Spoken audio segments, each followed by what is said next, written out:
तुमचं प्यायचं पाणी, तुमचं शेतीचं पाणी, हे केंद्र सरकारची योजना. केंद्र सरकारच्या योजनेमध्ये एमओयू मध्ये लिहिलेलं आहे, एमओयू केला जो त्यावेळेला त्या एमओयू मध्ये लिहिलेलं आहे की किती हजार एकर,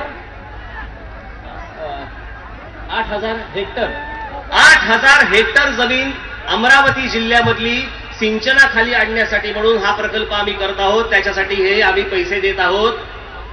पैसे दिल्यावरती हा प्रकल्प पूर्ण होत आल्यानंतर महाराष्ट्र राज्य सरकारमध्ये या सगळ्या लोकांनी फेरफार केली आणि तो संपूर्ण प्रकल्प 250 कोटी का 250 कोटी रुपयाला या इंडिया बुल्सवाल्यांनी देऊन टाकला. तुमचे पैसे, तुमचं पाणी, तुमच्या गोष्टी, याला काही नाही. त्याला माहिती आहे तुम्ही विचारणार नाही. आता सांगतो तुम्हाला, आज जर तुमचं प्यायचं पाणी आणि तुमच्या शेतीचं पाणी हे जर इंडिया बुल्सला जाणार असेल, उद्यापासून तुमचं आंदोलन हे झालंच पाहिजे आणि इंडिया बुल्स प्रकरण बंद झालं तरी चालेल. काही गरज नाही असल्या प्रकल्पांची, जी काय तुमच्या तोंडचं पाणी पळवलं जातं, जी काय तुमच्या शेतीचं पाणी पळवलं जातं,